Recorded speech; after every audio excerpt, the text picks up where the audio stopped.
Okay. Sorry for disturbance. Alberto is Associate Professor of Banking and Finance at the University of Padova, School of Economics and Political Sciences. He holds a MA in Business Administration from University of Parma, Italy, and MSc in Financial Management from University of London, UK, and PhD degree in Banking and Finance from University of Bologna, Italy. Formerly, he is a corporate banker and a business consultant. He is still director of the International Winter School, Microfinance in Action in Nepal, and coordinator of the Joint International PhD Program in Human Rights, Society, and Multi-Level Governance. He is also an activist for NGOs active in sustainable development and international cooperation.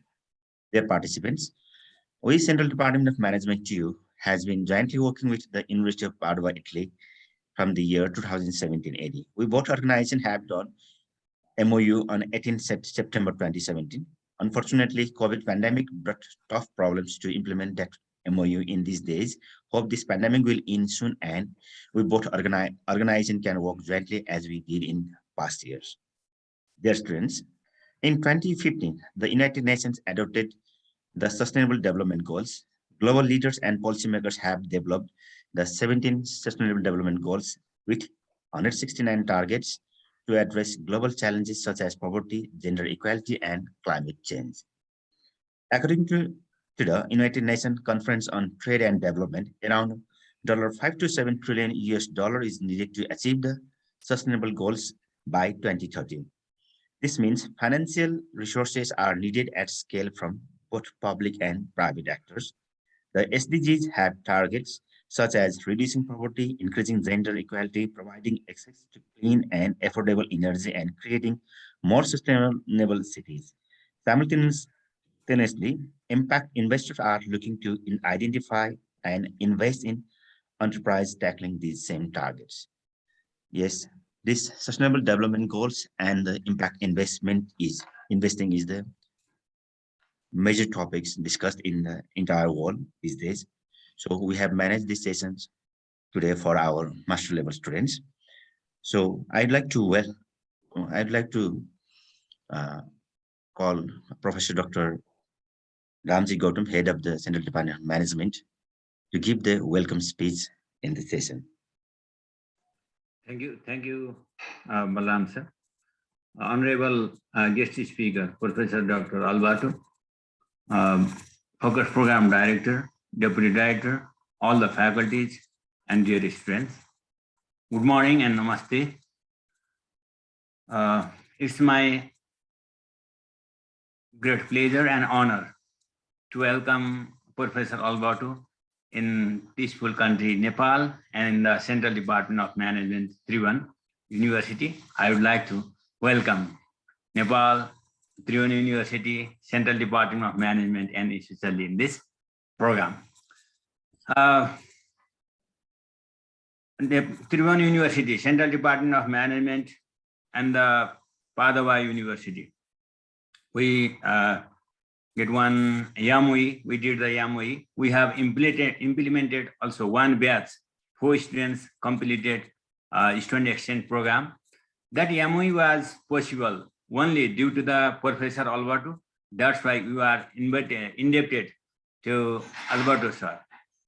Due to the great contribution of the Alberto sir and good effort of the Bharat sir, it was possible of the YAMUI.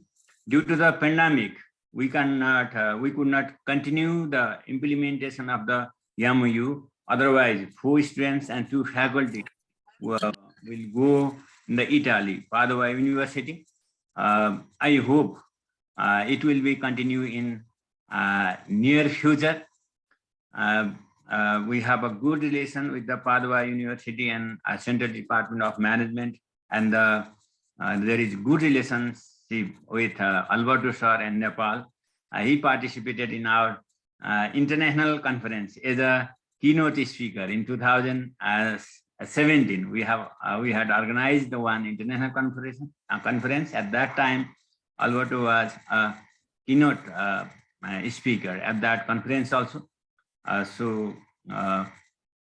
I hope we will meet tomorrow in Central Department of Management also with the Alberto. Again, I would like to heartily welcome Alberto sir in this program. Thank you, thank you, thank you. Thank you, Professor Dr. Ramji Gautam, sir, for the welcome speech. Now, without delaying, I'd like to request Professor Dr. Alberto to give his keynote speech with our MBA, MBS, MBA, and MBM students. Over to you, sir. Dhanyabad. Namaskar. Thanks for the invitation. First and foremost, it is uncommon, but I would like to start to thank the students. Without students, we won't be here. But then, after our beloved students, I would like to thank you, Dr. Balaram Duwal, and you, my dear Ramjam Gautam, to have organized this meeting. And for sure, tomorrow we will meet again at Tribhuvan University. I'm here in Kathmandu to strengthen our relation and to launch the new edition for students in the exchange program. And just to remind to our students what kind of exchange program is, a very few words on that.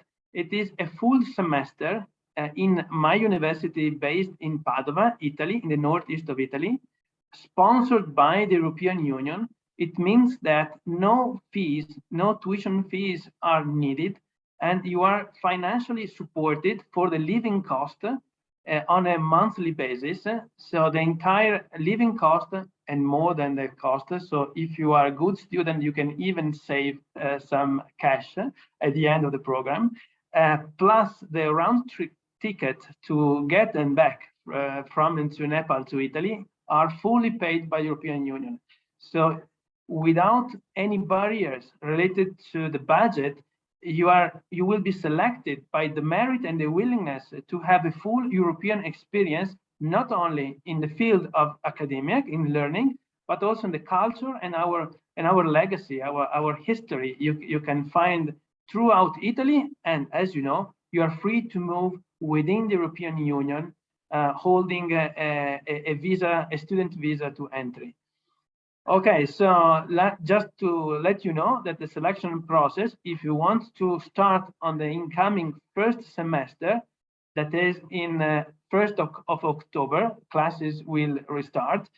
You have very soon, you have to redesign and relaunch the selection process. But we will talk about it tomorrow, so students will have updated news very soon.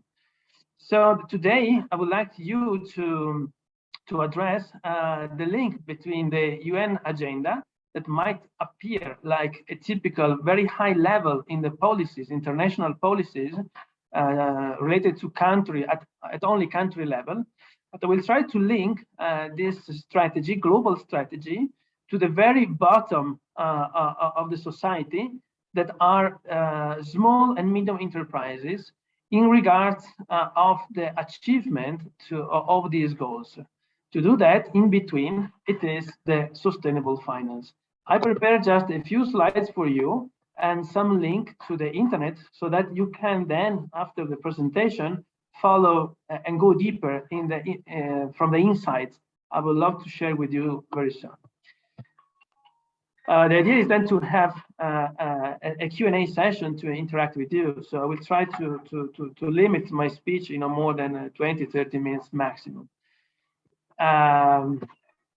So the starting point is why we do need. Sorry, I have to share. Maybe I forgot everything. No, it is here. Do you see a chart so far with a dog? Yes, sir. Yes, sir. Okay, so it's correctly shared. Okay, so the starting point I would like to share with you is a not so much celebrated book written by a colleague from UK. She's Kate Raworth, formerly a consultant for a very well-known NGO. Then she joined the academia, and she had, for me, a very insightful model to include both the pressure the human activities do into the environment and the pressure business activities do into the social dimension of our life. By combining together these two dimensions, the two areas of impact all business do into our planet, she proposed the so-called donut economics. Donut because it is, the shape of a very known, and I hope you have tasted already this cake. It has two circles with a different radius. So the idea is that business activities shall not go further on the limits the nature has in its own equilibrium. It's not only a matter of climate change. Please bear in mind, it's not only a matter of climate change. Climate change, thanks to the general discourse, the general COP21, 22, it's now in the agenda of many countries, but it is not the only one pressure, the only one concern business are doing into the environment. Yes, climate change, as you can see in this slide, it is colored with red. It means that we have already passed through the limit, the maximum border to maintain the equilibrium in our planet. But there are also other equilibrium, natural equilibrium, we have already passed through. So we have already go further on the maximum threshold the planet has need to maintain the equilibrium. Namely, it is the biodiversity loss. We are facing a mass destruction of animals, species, vegetables all around the world.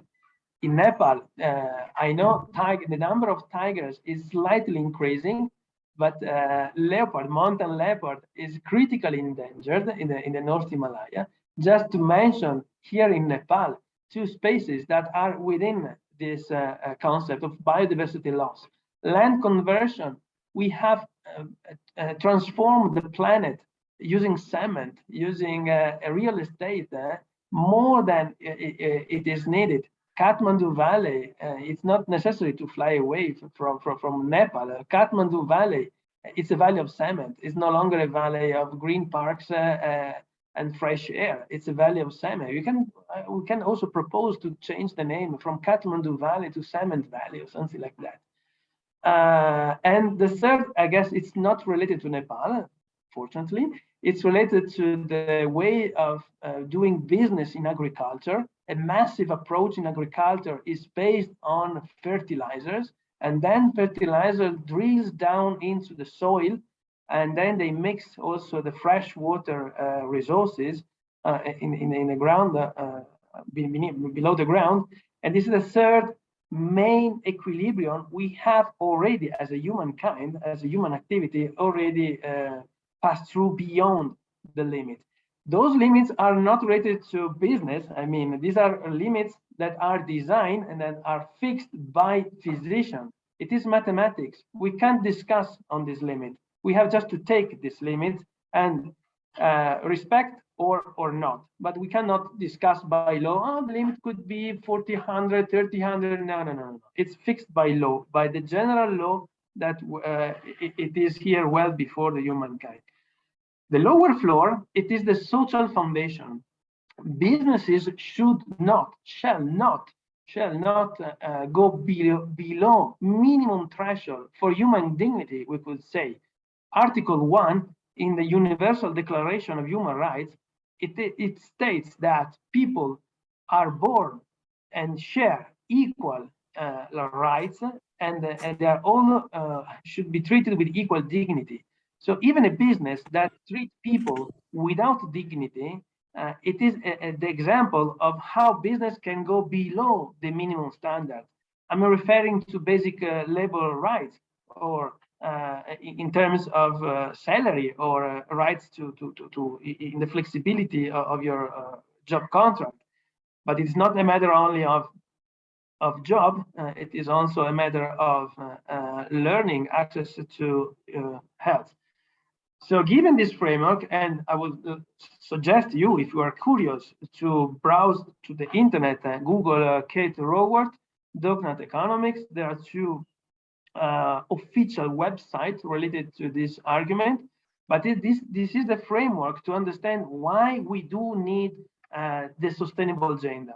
Because business activities, wherever they are and whichever is the business, shall lay in between, in the green part of this chart, meaning that do not go beyond the threshold fixed by the natural laws, and do not go lower than the dignity and the basic human rights fixed by the International Declaration of Human Rights Law. In between, we have a sustainable business.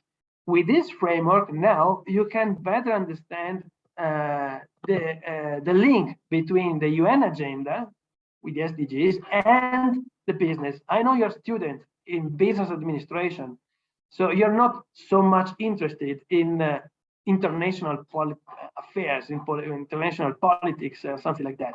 But the link is the business. And in a capital-based economy, any business do need finance, do need capital. We are in a capitalism system. So whether or not you like the system you are living in, and if you want to start up your own business, and if you want to grow it up, you do need capital. So you need to work within the law that, or the rules, more than the law, the rules that are written into the capitalism system. So this speech, it is meant to help you in understanding that it is not only a matter of political sciences, the UN agenda, but it is a guideline for a business activity. Because you're a student in business administration, this speech will help you in designing the guideline and to understand if your business is aligned with the sustainability or not. Second step, if the business it is aligned with the sustainability, then you have to search for the appropriate source of capital, because we live in a capital system. All businesses do need capital to be initiated, to be started up, but then also to grow. So you do need capital. But if you are running a business as usual, you can go to a typical commercial bank, stock market. There are many sources of capital, just capital. But if you are running a business aligned with the sustainability, you have a brand new source of capital, namely impact investing. This classes is trying to make this to this link and to embed sustainability into business, and then to find a brand new source of capital. I guess you know the main sources of capital, namely banks and capital markets. I assume you already know these two main channels to attract and to ask to channel capital. It is a matter of understanding that there is a segment, a sector within these two main channels, banking and stock exchange. And within these two main channels, there is a segment that is impact investing. Okay, so first and foremost, some cross-check if you got the link between politics, international politics, UN agenda, and business. To cross-check if you got this point, I'm just using some very specific goals and targets out of the 17 UN agenda development goals to show that is very clear the link between business and SDGs. And now I have to move from this presentation to the internet, but it is very quick operation. Okay, better to put down. Okay, so first start with the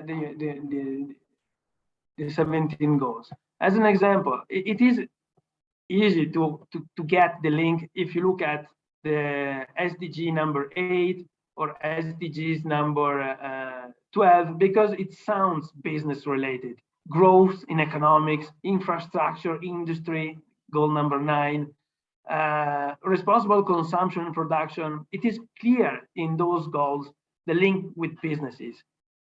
But you might not be aware that it is even clearer in goals that are pure, apparently, political science based, namely goal number 1 or goal number 4, another. If you go, as an example, to goal number 1 and poverty, it means, okay, how it is related with finance, how it is related with the business. It is. Look at the thing. So the main goal is end poverty in all its form everywhere. We can discuss a lot how to define the poverty. It is not here the right moment to open the discussion to define poverty. Let's go to the target. So assuming we know who is a poor, so we know the target population. Let's see the target. Look at the goal number 1.4. We have to assure that all people, in particular the vulnerable and the poor, should have equal access to all basic services, ownership and control over land. So you have to buy your land and other forms of property and blah, blah, blah, including financial services. So the right to access to financial services, including microfinance.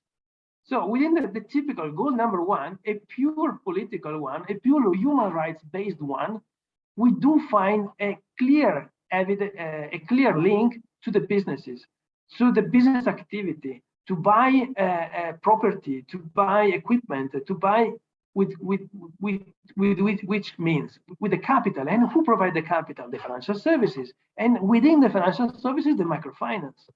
Or again, also in regards of the goal number 2.3 or 2.3, so zero hunger.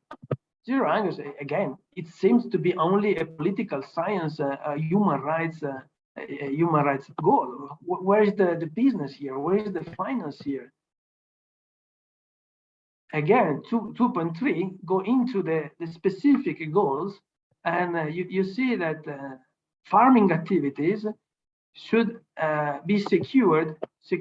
Maybe you are a MA student. Secure calls for risk management, calls for insurance. It is a finance-based solution. Or access to land, productive resources, input and output, financial services, market-based solution. Again, it is business or not? It is finance or not? Yes, it is. So again, a pure human rights, political-based SDG goal calls for a link with businesses. To sum up, businesses are the driver of the sustainability, because businesses do produce impact on people and planet. We are searching for positive impact, good impact, provided that all businesses do provide an impact, good or bad. We have to select only the good ones. All businesses, keep in mind, do provide impact. Also, the construction industry, even university do produce impact. Positive, negative, we will see. But even the university, depending on what you are learning in your master's program, then your life will be different. So we are not neutral, even in the educational sector. What you will be tomorrow, what you will do tomorrow, depends on what you have learned here in this school, in this university. So again, business can produce impact. We have to select only the good ones and the positive one. Sorry. May I put in the full screen so it's better? Second step is, where is the finance part of the story? The finance part of the story is that, provided that so far we know that business do produce impact on both on people and planet. Now we have to select only the good ones. But within a capital-based system, you do need capital to start up and to expand your business. So we have now to introduce the finance into our speech, into our discourse, into our framework. To do that, broadly, we have to identify the two main areas of intervention of finance. Finance just needs a target. Capitals are in the capital markets, but then they have to be conveyed, channeled into the real economy.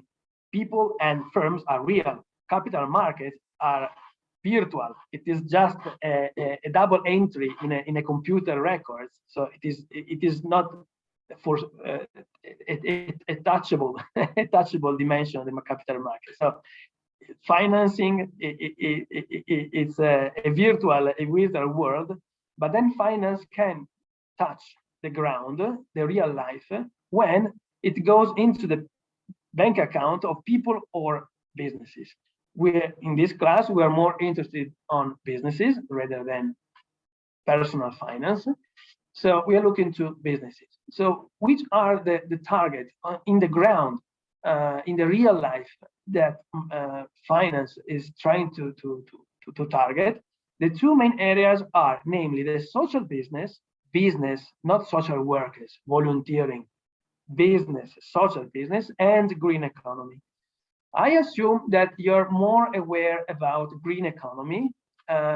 Green economy means everything related to a sustainable generation of energy or transportation, because the discussion related to the greenhouse gas emissions, the climate change, is so far eventually well established.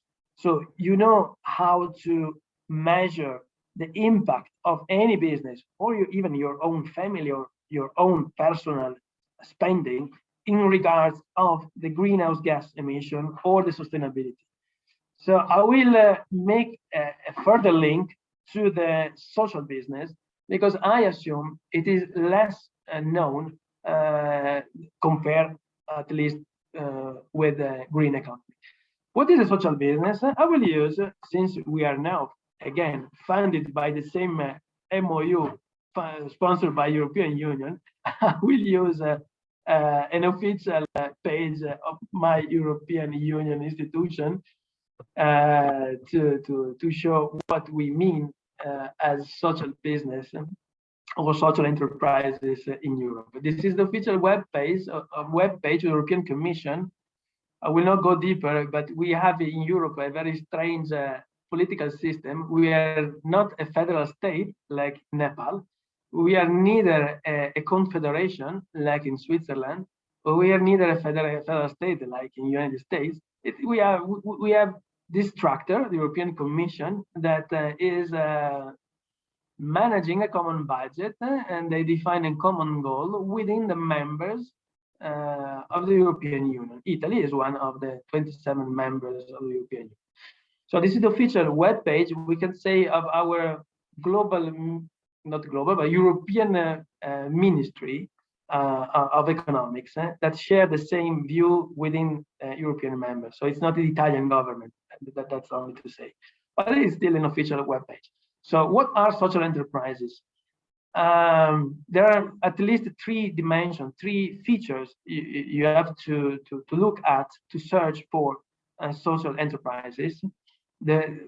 My favorite one to start with, and also, of course, it is well highlighted here, it is a business that has an objective, an aim and scope, which is not only to generate a profit, but it is to run an activity. So it is an activity-based definition. You have to look at the activity, what this business is doing, and this business should generate a positive impact into the society. Of course, there is also the fact that since it is not profit-oriented, profit are meant to be reinvested into the business, are not meant to be distributed as a dividend to the shareholders. And the third dimension is related to the corporate governance. Again, I know you're students in MA, so you know exactly at least point number 2 or point number 3. I will not go further on into the profit sharing feature and the corporate governance. It is interesting, the first part. So first you have to look at the business, look at the impact the business is willing to generate. If it is a positive impact into people and society, then you might find a social business. To help you in searching for positive impact, again, you can find a dimension related to the human resource management. So it is an impact within the business, and you can find businesses that the impact is outside the business. As an example, in the first case, so the impact is within the corporation. The positive impact is on workers, on employees who are hired by the social business. Why they are benefiting?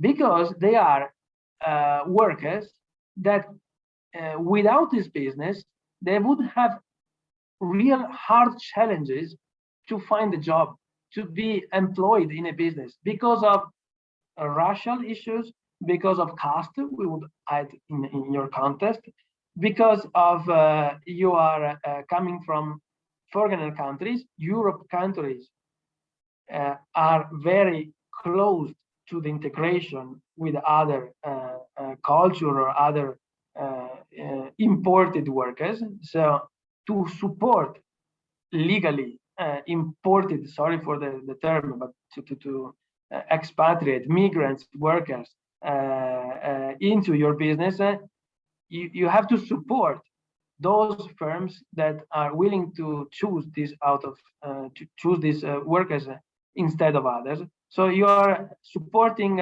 people, disadvantages, discriminated people, and you choose them as your workers. Okay, so this is the I'm checking the link, but the chat was not for me. I guess it was a question related to close down or repeat please or something like that. It is harder to have interaction with students this way. I always try to look also at the chat if you are trying to interact with me. Okay, so the first dimension is workers within, and then you can find impact outside, typically the education system, or the assistance of elder people or other services related to the health or education, the SDG related to the basic human rights that could be done by firms, even in a hospital, schools, private schools are businesses, but the activity, it is education. So even if it is privately based, then it is, after all, a social business because they're providing educational services. Okay, so now we have a new definition of social enterprises. And to sum up, social enterprises might be defined looking at the employees. So a social enterprise is hire mostly, not 100%, but the majority of the employees are disadvantaged people. So it is a matter of work integration, or it is a matter of what they are doing to people, to clients, to outside. It is a matter of social services. But they are businesses. Bear in mind, at the end of the line, in the profit and loss account, there must be a profit. It should be profitable. Otherwise, it's not a sustainable business.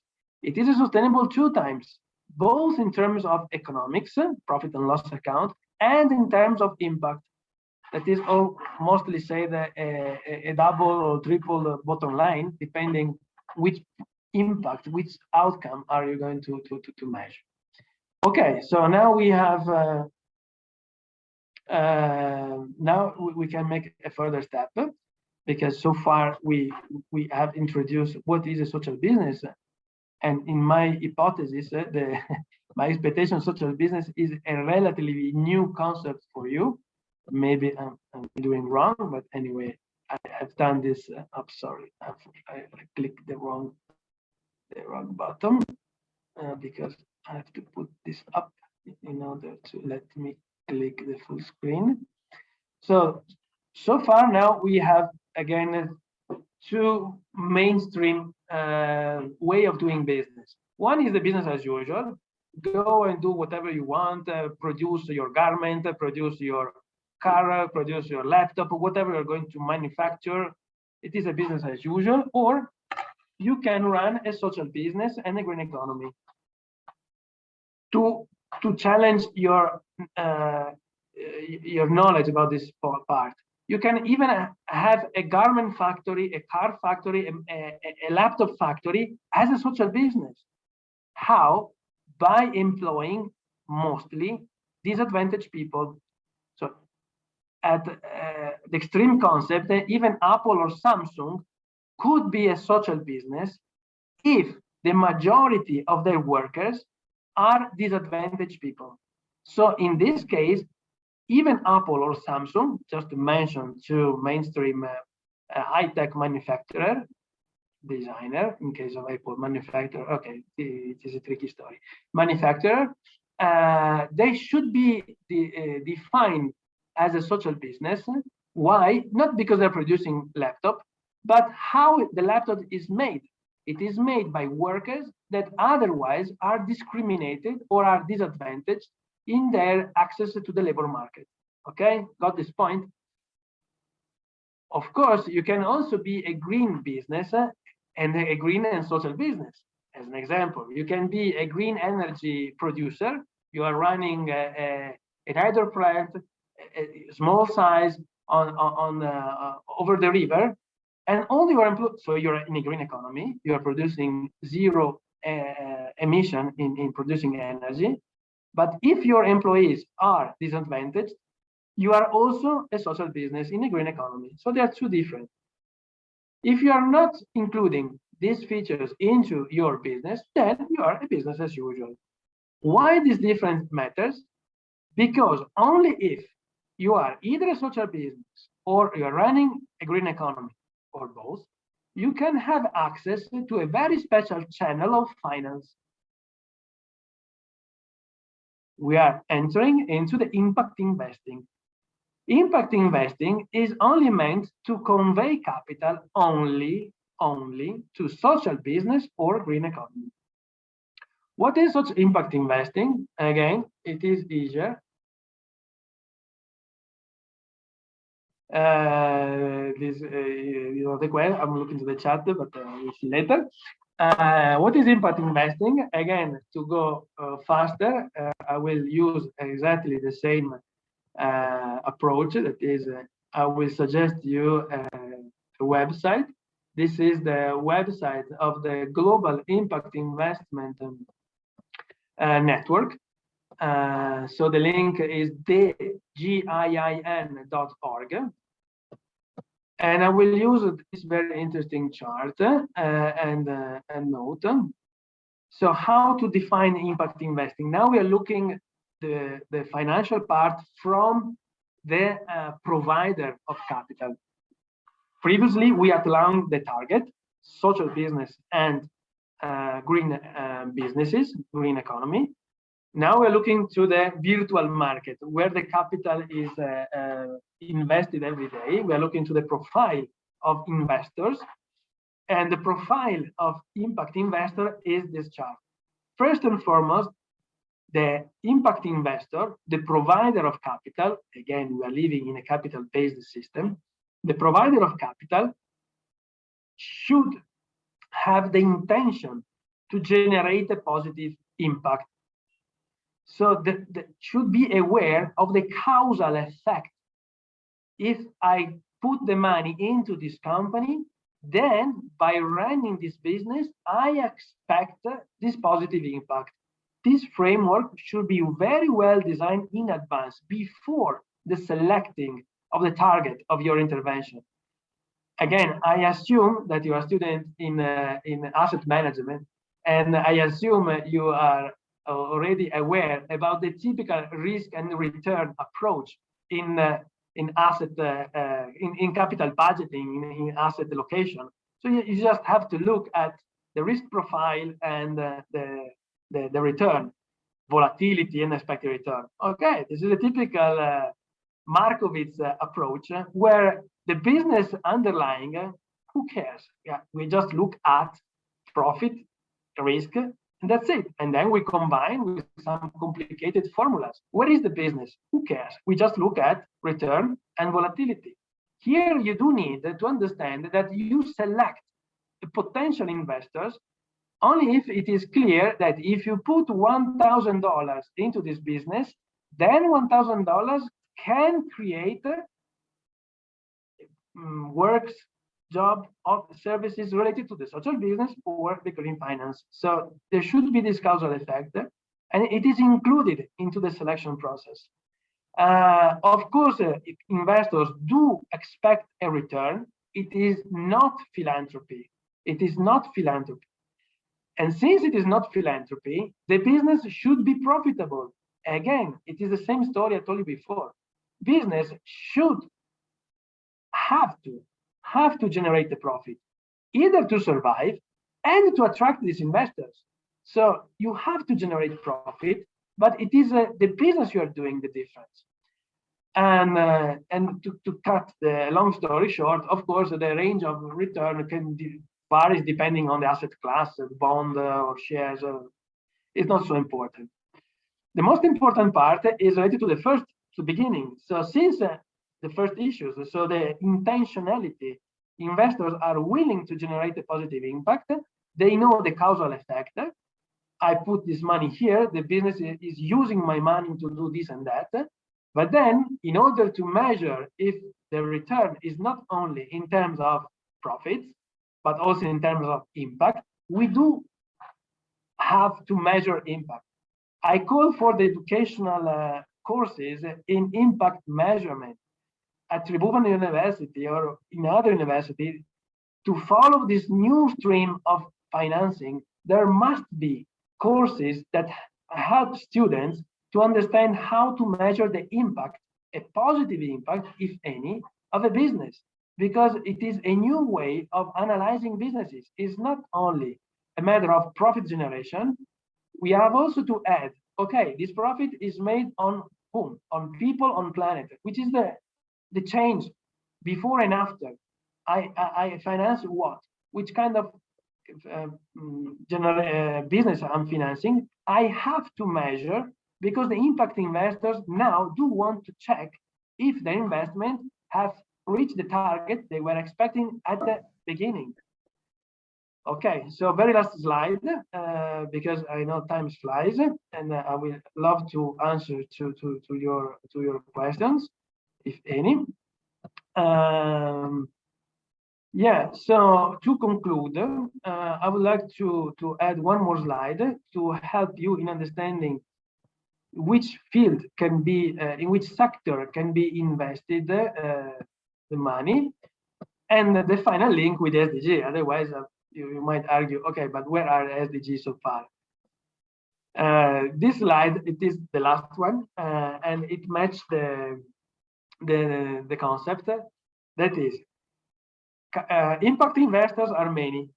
1 billion on roughly. It is waiting for investment into the real economy, into the social business, into the green economy. It is the social impact, environmental impact, or both. And then if you look at the right side of this last chart, you can find that impact investors are targeting businesses that are linked with SDGs. Our starting point of this class, SDGs in decent work, no poverty, health, inequalities, energy, and so on and so forth. So to conclude, there are many impact investors. Now time flies, so we'll not go deeper into a case. You can Google acumen.org. It's just one out of many asset managers, impact investors, asset managers. And you can then browse the sectors and all the social businesses or green businesses they have invested into to see that this is not a theory, this is a practice. But to understand the practice, you as a MA student, you have now to recognize if a business is generating an impact into the society or into the planet, or both. Let's see the yellow balloon on the left side. Both, you can do both impact within the same business. If it is the case, then you have a very new source, very new, it's 10 years old, more or less, a source of capital that is impact investors. It is a welcome news, because now you have a dedicated channel to support these businesses, and supporting these businesses, you are targeting the end agenda. So for me, it's over now. The Q&A session open, and I'm here for you. Okay, thank you so much, Professor. Balam sir, can I go ahead with the question? Okay, sir, you can proceed. Okay, thank you, sir. So here's one question from Devendra Parajuli. So he's asking the question like, many countries have destroyed the environment to earn a profit.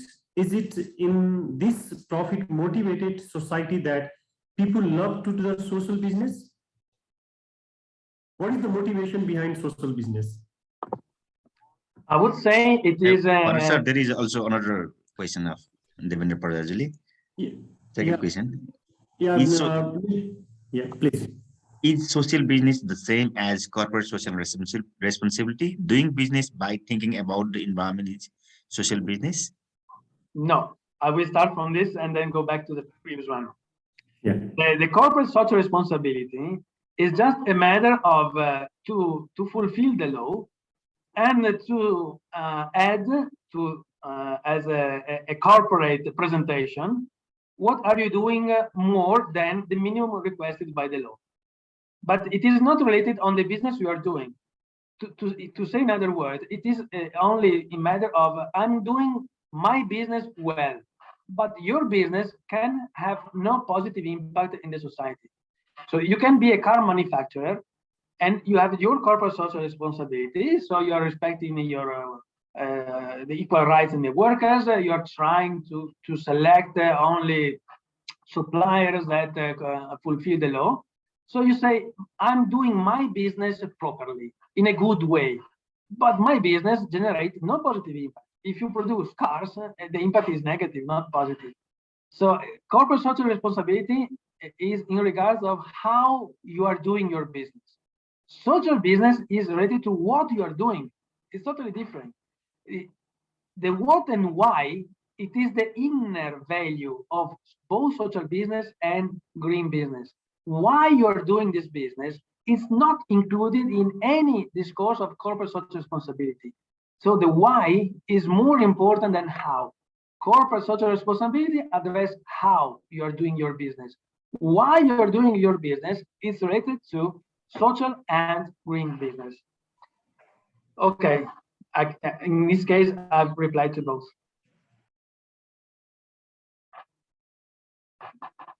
Is there any other question? Maybe. So can we ask more questions? Do we really need to type, or can we on the microphone and just directly ask the questions? Yeah, I'm here until they tell me it's over. I'm here for you. Yes, you go ahead. Yes, sir. So thank you, sir, for sharing those information related to different different impact investment. So moving on to the questions. Different investment focus more. Are these impact investment focused more onto individual, or are just they majorly depend upon different SIF, since different CSR ratio done by US financial institutions, they are just donation or they don't seek the financial or capital returns. So are these impact investment morely depend upon different wealthy individuals, or these depends upon different SIF provided by the government? No, impact investing are targeting businesses. Again, you recall the main financial instruments to channel capital into businesses, namely to issue shares or to issue bond. We are talking about investing into shares or investing into bonds. So it is not a matter of investing into people. It is always a matter of investing into businesses. The business, of course, sooner or later interact with individual clients. Again, I saw in the chat the microfinance. Microfinance is a typical in-between approach because you are investing into the microfinance institutions, you are investing into the equity capital, or you are supplying bonds or loans to the microfinance institutions that then use the proceedings to provide loans to individuals. But microfinance in itself, it is just like the car maker in my previous example. It is not per se a good business. Good means that generating a positive impact into people and society. It is just like making an Apple mobile phone or Toyota cars. Itself, it's not good or bad. We have to check the impact, if any, of the microfinance institutions. Without impact, it is just a matter of at least a corporate social responsibility. We do care about our clients. We struggle to limit the over-indebtment. We support the remote bank. Well, it's a blah, blah, blah related. We are trying to do the best. But is there a positive change in their life? Is there a positive change into the environment? Maybe the answer is no. So again, it's not a matter of investing on individual. It is a matter of investing of businesses. But the businesses have to be measured on the impact generated. Impact means a with or without principle. Without this money, what would have been the outcome? With this capital, which is the outcome? There are a number of firms that are focusing more onto impact investment, but are there any way to evaluate, or are there any logical model of the project that are drawn by the different firms? I have to keep the story short. I call for a specific course in your master's program that should be dedicated to the impact measurement, because you can't introduce the impact investing without introducing the measurement, because it is by definition one out of the four characteristics of impact investing. You do have to measure the impact, otherwise it is not impact investing. Okay. Rose got it. Yeah, Rose, I will come to you later on, but I need to read out some questions which are on the chat.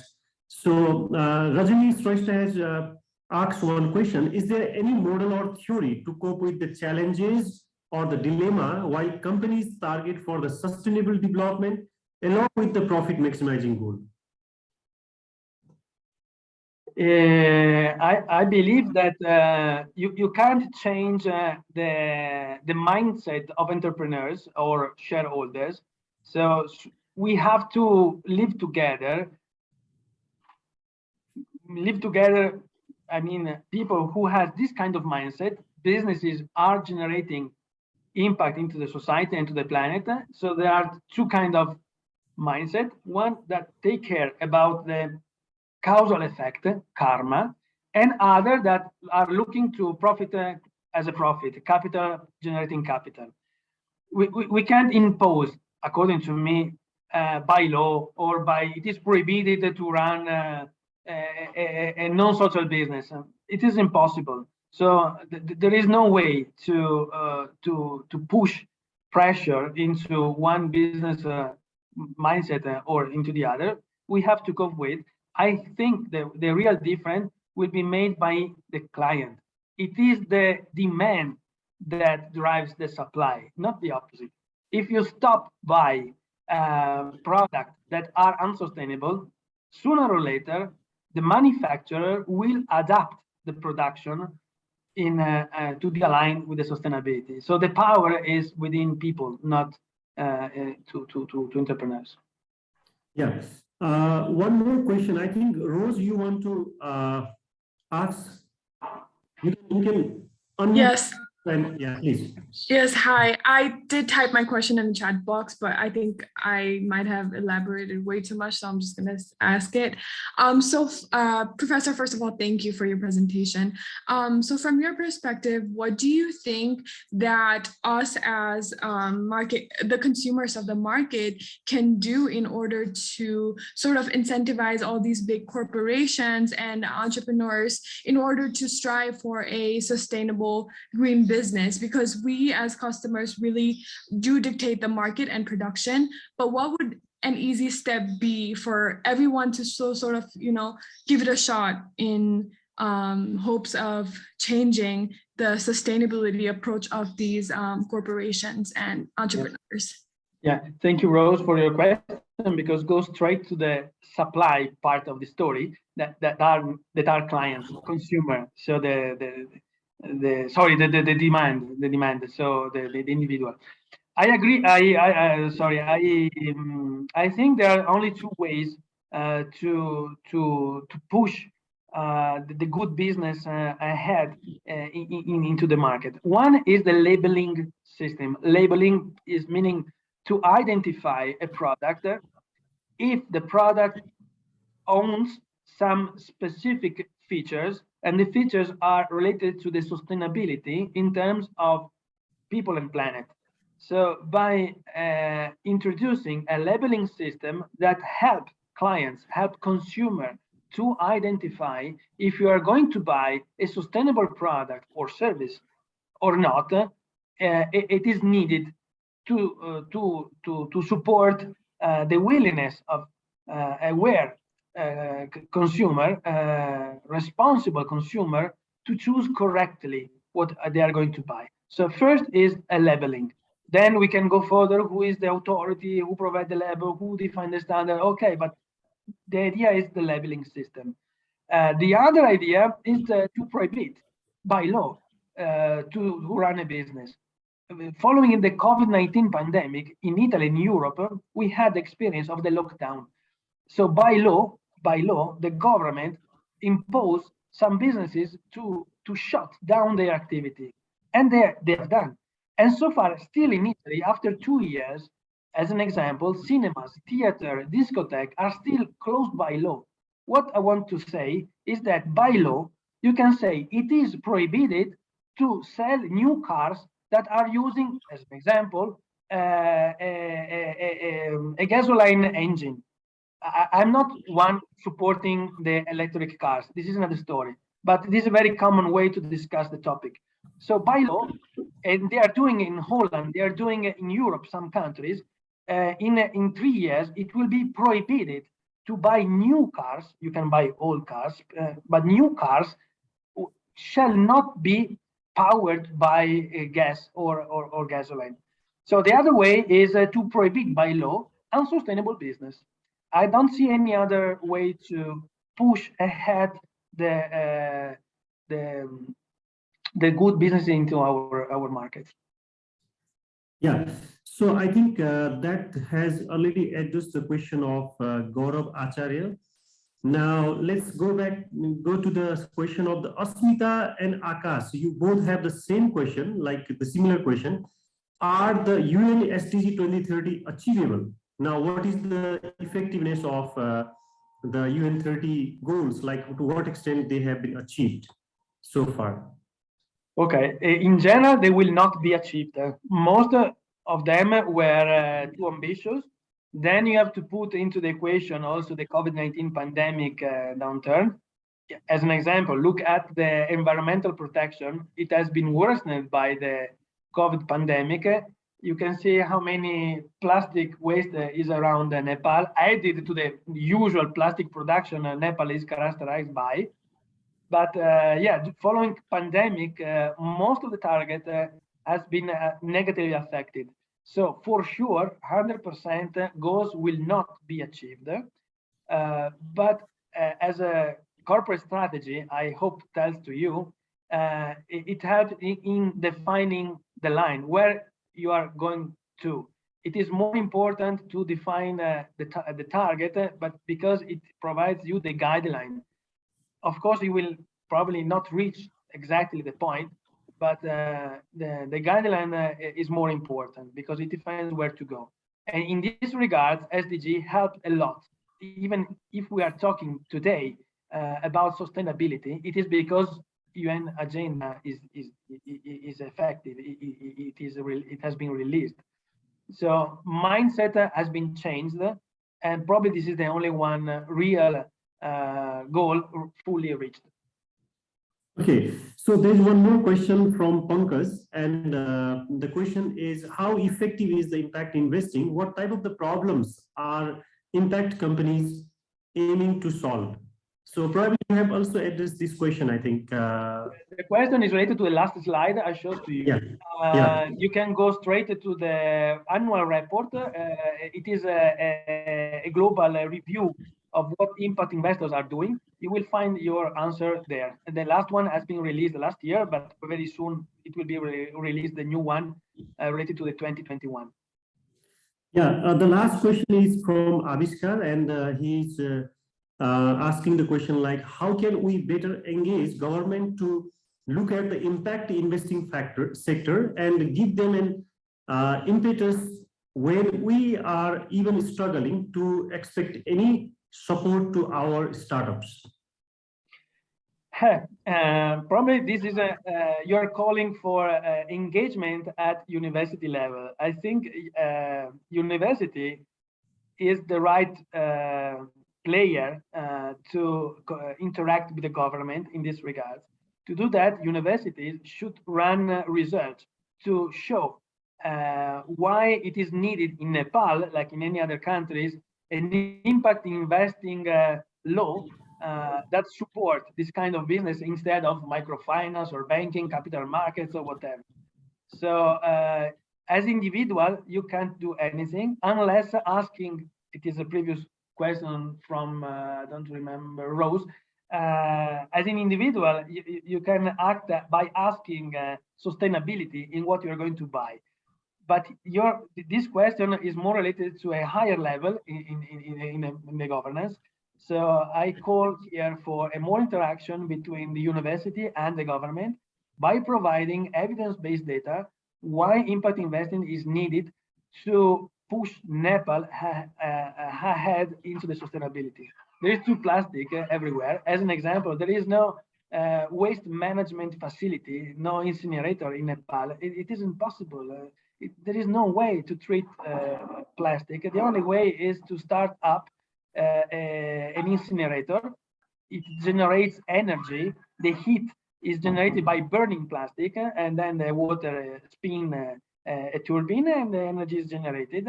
So you're either affecting positively the impact because of the planet, because you are cleaning your Nepal from plastic, and you are also generating energy from that. This is impact investing because a facility like this costs around $20–30 million. It is a typical impact investing. You can also run it as a social business if cooperatives around Kathmandu Valley are organized to grab the plastic from Bagmati River to where all corners, even your house and your garden, there is plastic. Collect plastic, provide plastic to the furnace, to the incinerator, to the waste to energy plant. You are paid by kilos of input materials because it is the source of income for this facility. So I share with you, and I hope you will be somewhere entrepreneurs or a player with the government to push ahead this idea. It could be designed as a social business and the green one, because the social business could be the cooperative that collects everywhere the plastic. Then it is sold to the waste to energy plant, and it is sold by weighting the input material, and then it produces energy sold to the grid, sold to the energy market. And so it is a green energy as well. Okay, the last question here is from Samrat, and the question goes like this: who implements the 2030 agenda, and how does the system for the follow-up and review work? I missed the first part. No, who implements the SDG 2030 agenda? Who implement? It's implemented in some part by the government in regards of the legal framework, but mostly, as I try to unveil to you, it's implemented by firms, by businesses. It is the business, the real player to achieve the goals, because businesses do realize or can realize positive impact UN agenda aligned. So government, of course, have the role to define the regulatory framework, but then most of the burden is borne by the firms, enterprises. They are the real players, the implementer of the UN agenda. Okay, so I think there are no more questions. So any other questions, please? Akash, you raised hand. Do you have any question? All right. So if not, then Balam sir, I think we can conclude the session, and by by thanking Professor Alberto Lanzavecchia for his valuable, the steering and yeah, Akash, you have question? Sir, I have also, sir. Sir, how do investors measure impact? In regards of the profit, it's very easy. In regards of the social or the green business, it could be, it depends on the impact you are searching for. If it is a matter of energy, green energy, it is measured by a kilowatt energy produced. If it is a matter of recycling, so reusing, it is a matter of tons of material that is then put into the manufacturing system again. If it is a matter of cleaning, it is a measure in quantity. If you are looking at social, it depends on people. How many people are positively affected? So the number is related to people. It depends. It depends on the field you are working in, but then you have the measure for this. Look at the website I shared with you. Each target has each goal has a target, and each target has an indicator. It is all written in the website I've shown to you. The primary driver is both profit and impact, both. It is more important impact than profit generation. So impact investors are happy to earn a lower return if there is a higher impact generated. So you have to balance impact and return. The higher is the impact, the lower is even the expected return. This is against the typical formula you learn in statistics related to the Markowitz approach, the portfolio approach, only a risk and return measurement. Here, it is important to notice that the higher is the impact, the lower the expected return. Okay, thank you very much. I think all the questions has been addressed. It's time to give a vote of thanks from the student side. So I'd like to request Chirag Bikram Rai. I would like to ask a final question. Now I think, Professor, what do you think? You are the owner of the time. I'm here for you. Okay, we have Professor also has to attend a conference in 11:30. So I think he has. If it is very quick, you can ask very quickly. Yeah. Sir, as you have already said that businesses are the implementers and governments are only regulators. But if we leave up to the business and corporate houses, then it will take like another decades to fully implement the UN impact investing goals. Then how can we make it? I agree with you, Abhiskar. If it is the case, there is also a third option I have not mentioned. It is the government that might run a social business or a green business. So again, as an example, the waste to energy facility, it is needed in Nepal. It could be done by investing in public spending, public capital. So it is not only private capital and private businesses if it is urgent, like you, Abhiskar, are you arguing, we don't have to wait for you to be graduated and then go to the bank, ask for a capital investor. It's too late. It is urgent. I agree with you. If it is urgent, even the government can do it. It is why not? The government is not willing to invest into a business. If it is profitable, it is also useful for the public spending because they will have an earning. They will get an income. Yes, I agree with you. Sometimes it is so urgent that we can't wait for brilliant entrepreneurs to enter into the arena. It could be the government. I think it's really over now because it's very late. Yeah. Thank you so much. Now, I would like to request Chirag Bikram Rai to give a vote of thanks to Professor Alberto Lanzavecchia. Chirag, over to you. So thank you, sir. So moving on to the conclusion, and I would like to thank our keynote speaker for today, Professor Alberto sir from University of Padova, Italy. And I would also like to thank our Professor Bharat sir for coordinating the seminar, along with Dr. Balam sir and Ramji sir for introduction of the session. I would also like to thank every participator people and students who are involved in the seminar, and would like to encourage CDMTU for more of this seminar on upcoming days, and really motivating and informing a student about the current scenario, different contemporary issues, and thank you. Okay, thank you so much. So thank you, students of MBS and MBA and MBM programs.